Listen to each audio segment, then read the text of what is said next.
देवी चित्रलेखा और संत रामपाल जी महाराज के बीच में आज हम लेकर आए हैं आपके सामने आध्यात्मिक ज्ञान चर्चा। ज्ञान चर्चा कुछ प्रश्नों पर आधारित होगी। ज्ञान चर्चा शुरू करने से पहले हम इनका परिचय आपसे करा देते हैं।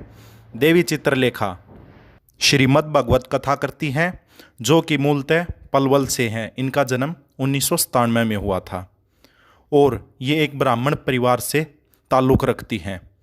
और अब हम आपके सामने परिचय कराते संत रामपाल जी महाराज का। संत रामपाल जी महाराज जाट वर्ण से हैं और इनका जन्म 1951 में हुआ था और ये कबीर परमात्मा को अपना इष्ट देव मानते हैं। अब शुरू करते हैं ज्ञान चर्चा। ज्ञान चर्चा शुरू करने से पहले जिन्होंने चैनल को सब्सक्राइब नहीं किया है, चैनल को सब्सक्राइब कर लें। जैसा कि आपने सुना कि आध्यात्मिक ज्ञान चर्चा 3 प्रश्नों पर आधारित है। ये 3 प्रश्न हैं: क्या भगवान जीव के पाप नाश कर देता है? दूसरा प्रश्न, भगवान कौन है? और तीसरा प्रश्न, गीता किसने बोली? ये 3 प्रश्न के जवाब जानने के लिए हम देवी चित्रलेखा जी और संत रामपाल जी महाराज की कुछ वीडियो के अंश लिए हैं, जो कि आपके सामने दिखा रहे हैं। पहले देवी चित्रलेखा जी का एक वीडियो देखते हैं, जिसमें उन्होंने बताया है क्या भगवान जीव के पाप नाश कर देता है। देखिए यह वीडियो। कर्म को कोई टाल नहीं सकता है। जो कर्म हमने किए हैं उसका परिणाम हमें हर हाल में भुगतना पड़ेगा। बस परिणाम देना भगवान के हाथ में, बाकी सब कुछ हमारे हाथ में। तो ये थे देवी चित्रलेखा जी के विचार, जो बता रही थी कि भगवान पाप नाश नहीं कर सकता, कर्म को नहीं बदल सकता। केवल भगवान कर्म का किया ही दे सकता है, जो मनुष्य ने किया है। अब जानते हैं संत रामपाल जी महाराज के विचार। क्या भगवान पाप नाश कर देता है? देखिए यह वीडियो। कि जितने भी ऋषि महर्षि संत हुए हैं, ये कहते हैं कि प्रारब्ध का कर्म प्राणी को भोगना ही पड़ता है, भोगे से ही समाप्त होता है। बृहस्पति जी देवताओं के गुरु हैं और देवताओं के गुरु क्या कहते हैं कि इंद्र को बता रहे हैं कि जो आपको सुख प्राप्त है और जो आपको दुख प्राप्त है, ये आपके पाप और पुण्य अक्षय हो रहे हैं, नाश हो रहे हैं, और यही तरीका है इनके नाश करने का। जैसे आप सुखी हो तो आपके पुण्य नाश हो रहे हैं, उनका भट्ठा बैठ रहा है पुण्यों का, और यदि आप दुखी हो तो आपके पाप नाश हो रहे हैं। ये प्रोसीजर, ये प्रोसेस बताया इन्होंने। लेकिन ये है इनका अपना लोक वेद, न ये वेदों का ज्ञान है और न ही ये कोई और अन्य किसी जिसने परमात्मा प्राप्ति की है उस महापुरुष का विधान है। वेदों में लिखा 8वें अध्याय के 13वें श्लोक में, मंत्र में, यजुर्वेद में, कि परमात्मा तो घोर पाप का भी नाश कर देता है। किसी भी प्रकार का संकट आप प्राय भगवान उसको दूर कर सकता है। पुण्यात्माओं, यदि प्राणी को जैसा उसके भाग्य में है वैसा ही भोगना पड़े तो कोई ना भक्ति करे और ना भगवान की जरूरत फिर हमने। फिर आवश्यकता क्या है परमात्मा की? जिसका ऊपर कैर टूटना वो टूटेगा, फिर क्या की भक्ति करेगा? वो कर ली भक्ति फिर तक घुट्टी लावेगा, वो शराब पीने लगेगा या डाके मारेगा कि तो चोरी करेगा। तो इन लोगों ने बिगाड़ दिया पूरा समाज, क्योंकि पहले आत्मा सबसे पहले परमात्मा से ही राहत चाहती है। परमात्मा से राहत ना मिलने से फिर ये बकवाद करने लग जाती है मन के अधीन होकर। और जब परमात्मा का सहयोग आपको मिलेगा, आपको इतना सुख देगा भगवान, इतना बेनिफिट देगा, इतना आपको जो है बरकत देगा, आप सोच भी नहीं सकते हैं। और फिर आपको ज्ञान हो जाएगा तो जहर खाना है, किसी का पैसा मिलावट करके लेना या वैसे रिश्वत लेना, चोरी करना, दान दहेज लेना, ये तो विष खाना है, विष। और फिर कहते हैं जैसे किर का जहर का रंग होरी हो, कहो कौन तिस खाव राम रंग होरी हो।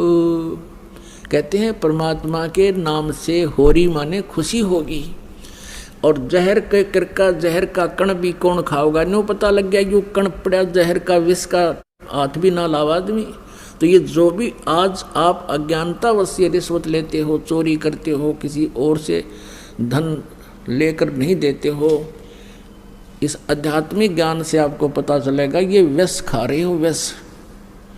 और फिर इस जहर ने कौन खाएगा? छुआ भी कोई नहीं, दूर का जाएगा, आग लगे कि क्या पता कैसा धन है ये। और अब बक्से को ना टंका अंदर से तिदुरियां तोड़ के काट ले जाए। अब देखो पीछे पंजाब प्रांत में उग्रवाद फैल गया था, युवा बच्चे किसी के भ्रमित किए हुए अपराधी बन गए थे। फिर भारत सरकार ने उनसे कहा था, भाई जिसने जो भी अपराध कर लिया सो कर लिया, अब जो भी व्यक्ति अपने पिछले आगे कोई अपराध ना करने की प्रतिज्ञा करेगा और मुख्य धारा में आ जाएगा तो उसके सारे मुकदमे वापस ले लिए जाएंगे। और ऐसा ही हुआ था। और उसके बाद देखो कैसी शांति होगी। तो इसकी किसी आधार से भी थ्योरी ठीक नहीं। ये कहता है कि यदि कोई राजा अपराधी का अपराध अक्षमा कर दे तो कोई नहीं डरे, दूने पाप करेंगे। देखो आध्यात्मिक मार्ग ऐसा ही है। अनजानपने में जिससे जो गलतियां होगी वो उन बच्चों जैसी थी जो उग्रवाद में शामिल हो गए थे अनजानपने में, और फिर उनको उसका पता लग गया कि तो गलत काम हो गया, वो मुख्य धारा में आ गए, फिर शांति होगी, वो फिर सभ्य समाज में आ गए और सभ्य बन गए। इसी प्रकार हम सभी अज्ञानतावश जो भी पाप कर लिया, किसी ने मांस खा लिया, चोरी कर ली, जारी कर दी, कोई और गलतियां होगी, वो अज्ञानता से और किसी के कुसंग से होगी। अब हम फिर मुख्य धारा में आ जाएंगे, भगवान हमारे सारे मुकदमे वापस ले लेगा। जब ही सतनाम हृदय धरो भयो पाप को नासे, जैसे चिंगारी अग्नि की भाई पड़े पुराने घासे। और ये तो इसका प्रैक्टिकल ये भी झूठा हो गया इस संसारिक दृष्टिकोण से जिसने इसने उदाहरण दिया। और अब वेद फेल करेंगे इनकी अज्ञानियों की थ्योरी को। वेद बताते हैं कि परमात्मा घोर पाप का भी नाश कर देता है, ये देखिएगा ये जरूर। और इसको इस अनुवाद भी दानंद जी ने कर रखा है। इसने प्रकाशक है सार्वदेशिक कार्य प्रतिनिधि सभा 2/5 महर्षि सिद्धांत भवन रामलीला मैदान नई दिल्ली से। मुद्रक ये Prince offset printers 1510 Pataudi house Daryaganj नई दिल्ली से। और महर्षि दानंद सरस्वती कृत इसका अनुवाद किया इसने। ये he is not writer of the Vedas, ये वेदों का लेखक नहीं है, वेदों का अनुवाद करता है महर्षि दानंद ओनली। अनुवाद में भी इसने ये देखिएगा 8वें अध्याय का 13वां मंत्र, ये है अध्याय 8 यजुर्वेद 8वां अध्याय 241 पृष्ठ पे। यहाँ पर है ये 13वां मंत्र और इसका अनुवाद इन्होंने किया है यहाँ पर 242 पृष्ठ पे। यजुर्वेद ये 242 पृष्ठ पे ये अर्थ है, हे सब के उपकार करने वाले मित्र आप। ये मित्र का अर्थ इसने उलझाने के लिए लिखा या परमेश्वर के लिए है। इसने सत्यार्थ प्रकाश में खुद कहा है प्रथम अध्याय में कि सबका सबसे हितकारी होने के कारण, हितैषी होने के कारण परमेश्वर का नाम मित्र है। तो हम यहाँ परमेश्वर कहेंगे, हे सब के उपकार करने वाले परमेश्वर, दान देने वाले के अपराध के विनाश करने वाले हो। यानी जो दान देता है उसके प्रारब्ध में जो पाप हैं उनका नाश कर देते हो। यानी कुछ ऐसे पाप हैं जो दान से नष्ट होते हैं, कुछ ऐसे पाप हैं जो अपनी सेवा से साफ होते हैं, कुछ ऐसे पाप हैं स्वाध्याय से साफ होते हैं, नाश होते हैं, कुछ ऐसे पाप हैं जो सतनाम से ही, जो किसी से भी ना हो फिर सतनाम से होते। तो यहाँ लिखा है कि दान देने वाले के अपराध के विनाश करने वाले हो। वेद बता रहे हैं भगवान की महिमा। साधारण मनुष्यों के किए हुए अपराध, एनस्य मन अपराध के विनाश करने वाले हो, अक्षमा करने वाले हो। और पिता के किए हुए विरोध आचरण के अच्छे प्रकार हरने वाले हो, नाश करने वाले हो। क्योंकि एवज न माने नाश करना, और आत्म करते से अपने किए हुए एनस्य माने पाप के एवज न माने दूर करने वाले हो, नाश करने वाले हो। एवज न माने विनाश करने वाले हो। एनस्य अधर्म के यानी घोर पाप के नाश करने हारे हो। और हो जानता हुआ मैं कुछ भी अधर्म आचरण किया करता हूँ वा करूँ। ओह, वे तो कहते पहले जो कर चुके और अब कर रहा हूँ और आगे भी जो करूँगा, अनजानपने में तो जो कुछ भी किया करता हूँ करूँ, उस सब का एनस माने पाप का, दुष्ट आचरण नहीं, एनस से हम ही सब कुछ पढ़ सकते हैं, इसको भी पढ़ सकते हैं संस्कृत को, क्योंकि नागरी लिपि है। एनस से माने पाप है, तो कहते हैं उस सर्व से माने सब, एनस से माने पाप के, अवैधनम माने नाश करने वाले आप हैं। परमात्मा कहा करते थे, गुरु बिन वेद पढ़े जो प्राणी, समझ न सार रहे अज्ञानी। अपने आत्माओं, ना तो व्यास जी को ज्ञान, ना ब्रह्मा जी को ज्ञान वेदों का, नहीं तो ये भाषा कैसे कहता। जो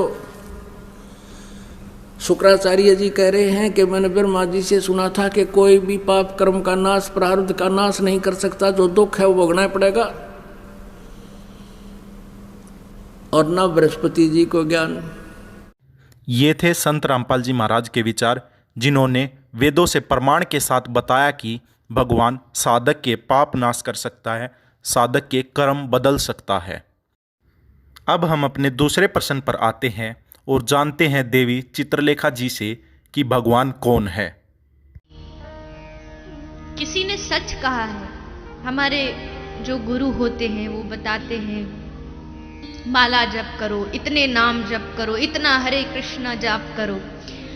हर नाम भगवान का हमें तारता नहीं है, लेकिन नाम जपते जपते जपते जपते जपते कभी कोई ऐसा दिन आता है जब एक कृष्ण हमारे दिल से निकलता है, और वो एक दिल से निकला हुआ कृष्ण नाम ही हमें भगवान तक पहुंचा देता है। बस देरी है तो एक उस कृष्ण नाम को दिल से निकलने की। जिस दिन वो निकल गया, उस दिन भगवान हमारे सामने होंगे। ये थे देवी चित्रलेखा जी के विचार, जिन्होंने बताया कि श्री कृष्ण ही भगवान हैं, वो ही सर्वेश्वर हैं, पूजनीय हैं, उन्हीं का जाप करना चाहिए। अब जानते हैं संत रामपाल जी महाराज के विचार कि कौन भगवान है।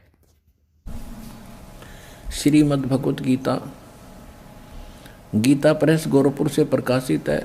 जयदाल गोविंद का इसके अनुवादक हैं। ये देखो, अब गीता अध्याय नंबर 8 का और श्लोक नंबर हम 8 से शुरू करेंगे। परमं पुरुषम दिव्यम अभ्यास योग युक्तेन चेतसा न अन्य गामिना। परमं पुरुषम दिव्यम, उस दिव्य परम पुरुष यानी परम अक्षर ब्रह्म को याति पार्थ अनुचिंतन, उसके सिमरण से उसको प्राप्त होते हैं। इनका अनुवाद भी बहुत कुछ ठीक है। 8वें अध्याय का 8वां श्लोक। हे पार्थ, यह नियम है परमेश्वर के, गीता ज्ञानदाता से अन्य है वो, अध्ययन नहीं, अभ्यास योग युक्तेन, यानी जो मंत्र वो तत्वदर्शी संत देगा 3 नाम का, ओम तत्सत। ओम तो सीधा ही सरपुरुष ब्रह्म का है, तत् और सत ये सांकेतिक है। ओम और तत् मिलकर ये 2 अक्षर का सतनाम बनता है। वो तत् सांकेतिक है, जो आपको प्राप्त है उनको खूब पता है। और सतयु आदि नाम है, ये अलग मंत्र है, जो सार नाम प्राप्त है उन पुण्यात्माओं को खूब ज्ञान है। तो यहाँ ये स्पष्ट कह रहा है कि उस मंत्र के अभ्यास से, ये योग न ध्यान का इसमें मतलब है नहीं, ये तो हठ योग को ध्यान मानते नहीं। इसका संस्कृत मूल पाठ क्या कह रहा है देखिए, अभ्यास योग युक्तेन, ध्यान नहीं, अभ्यास यानी उस नाम के सुमरण की युक्ति से, उससे लगन से, दूसरी ओर न जाने वाले मन से, यानी किसी और भक्ति में फिर कति ढान नहीं जावे, केवल वही भक्ति करे निश्चित से। अनुचिंतन, निरंतर चिंतन करता हुआ परम दिव्यम पुरुषम याति है। परम पुरुष, परम दिव्य पुरुष यानी उस परम दिव्य परमेश्वर को प्राप्त होता है।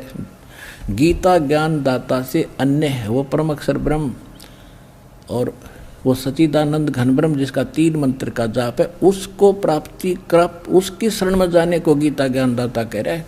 अब आगे देखो, 8वें अध्याय का 9वां श्लोक हम फिर पढ़ेंगे।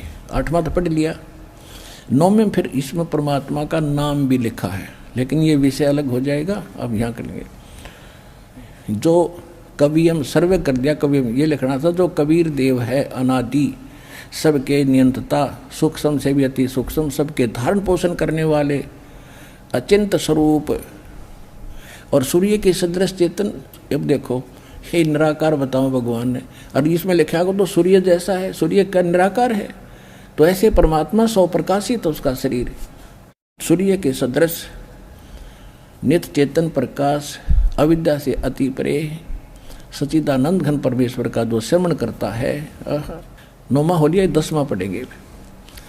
वह भक्ति युक्त पुरुष, यानी उस परमात्मा की भक्ति करने वाला, योग बल से, यानी भक्ति की साधना के बल से, उसकी शक्ति से भ्रकुटी में के मध्यम में प्राणों को अच्छी प्रकार स्थापित करके फिर निश्चल मन से श्रवण करता हुआ उस तम या उस अज्ञान अंधकार में छुपे हुए उस परमात्मा के दिव्यम परमम पुरुषम, परम अक्षर ब्रह्म को, उस देव परम पुरुष को गीता ज्ञानदाता से अन्य को ही प्राप्त होता है। आ गया समझ में? अब ये किसके शरण में जाने को कह रहा गीता ज्ञानदाता? कि उस परम अक्षर ब्रह्म की शरण में जा। और वो परम अक्षर ब्रह्म कौन है? अनंत कोट ब्रह्मांड का एक रति नहीं भारे, सतगुरु पुरुष कबीर हैं ये कुल के सृजनहारे। वो कौन कबीर? हम सुल्तानी नानक तारे, दादू को उपदेश दिया, जात दुलाहा भेद न पाया, वो कंसी मोहे कबीर हुआ। He is God, Kabir is the weaver name of God. वो कबीर दुलाहा है उस परमात्मा का नाम। ये थे संत रामपाल जी महाराज के विचार कि भगवान कौन है। अब हम अपने आध्यात्मिक ज्ञान चर्चा के आखिरी प्रश्न पर आते हैं, जो है गीता ज्ञान किसने बोला, और जानते हैं देवी चित्रलेखा जी के विचार। यानी भागवत क्या है? राधा रानी के स्वरूप पर ही कृष्ण रूप में अक्षरों से भागवत को सजाया गया। राधा और कृष्ण का मिश्रण ही श्रीमद् भागवत है। भागवत में श्री का अर्थ जो कृष्ण की शक्ति है, और कृष्ण की शक्ति कौन है? कौन है? कृष्ण की अचिंत्य शक्ति है श्री किशोरी जू, श्री लाडली राधा रानी। वो ये थे देवी चित्रलेखा जी के विचार, जिन्होंने बताया कि गीता जी का ज्ञान श्री कृष्ण जी ने बोला है। और अब जानते हैं संत रामपाल जी महाराज के विचार कि गीता जी का ज्ञान किसने बोला है। कि श्री कृष्ण जी तो कहता है कि मुझे पता ही नहीं गीता का ज्ञान। गीता जी में मैंने क्या कहा था जब वो युद्ध के दौरान तूने मुझसे सुना? महाभारत ये देखिएगा, द्वितीय खंड, संक्षिप्त महाभारत द्वितीय खंड। और ये कहां से प्रकाशित है? गीता प्रेस गोरखपुर से। और इसके अनुवादक कौन है? संक्षिप्त महाभारत द्वितीय खंड। और इसके संपादक तथा संशोधक हैं जय दयाल गोविंद का, जिसने गीता जी का भी अनुवाद किया हुआ है। और ये कहां से प्रकाशित है? गीता प्रेस गोरखपुर से। इसके देखना प्रश्न नंबर 667 पर, प्रश्न नंबर 667 पर ये क्या है कि अर्जुन का श्री कृष्ण से गीता का विषय पूछना, और श्री कृष्ण का अर्जुन से सिद्ध महर्षि और कश्यप का संवाद। जन्मेजय ने पूछा, जन्मेजय ने पूछा, ब्राह्मण शत्रुओं का नाश हो जाने के बाद जब महात्मा श्री कृष्ण और अर्जुन सभा में बैठकर वार्तालाप कर रहे थे, उसमें उनमें क्या क्या बातचीत हुई? वैशंपायन जी ने कहा,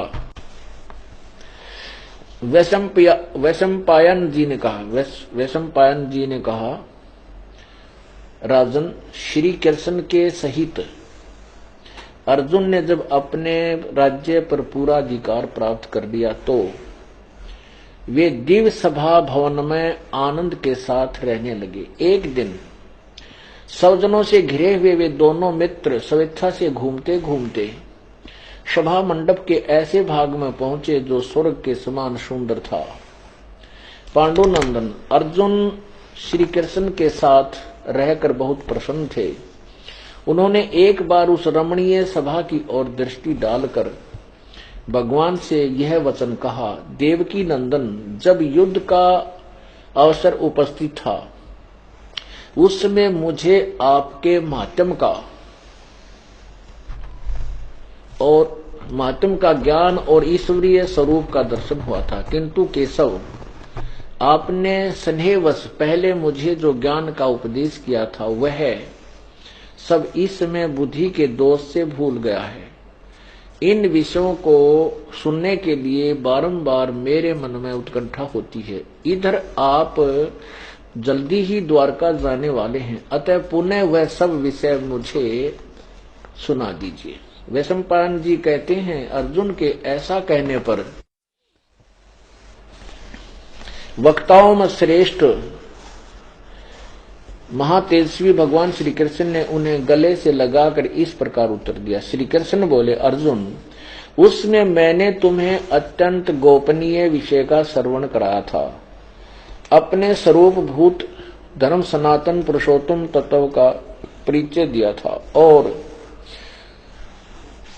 नित्य लोकों का भी वर्णन किया था, किंतु तुमने जो अपनी नासमझी के कारण उस उपदेश को याद नहीं रखा, यह जानकर मुझे बड़ा खेद हुआ है। उन बातों को अब पूरा पूरा स्मरण होना संभव नहीं जान पड़ता। पांडुनंदन, निश्चय ही तुम बड़े श्रद्धाहीन हो, तुम्हारी बुद्धि अच्छी नहीं जान पड़ती। अब मेरे लिए उस उपदेश को ज्यों का त्यों दोहराना कठिन है, क्योंकि उस समय योग युक्त होकर मैंने परमात्म तत्व का वर्णन किया था। आज का समाज पढ़ा लिखा है और यह स्वयं निर्णय कर सकता है कौन सत्य है और कौन असत्य है। आज का आध्यात्मिक ज्ञान का निर्णय मैं आप पर छोड़ता हूँ कि आप सत्य का पता लगाएं। हमारा काम इतना था, हमने दोनों के विचार आपके सामने रखे। अब यह कार्य आपका है कि आप स्वयं निर्णय लें कि कौन आपके मानव जीवन के साथ खेल रहा है और कौन आपको सत्य ज्ञान प्रदान कर रहा है। धन्यवाद।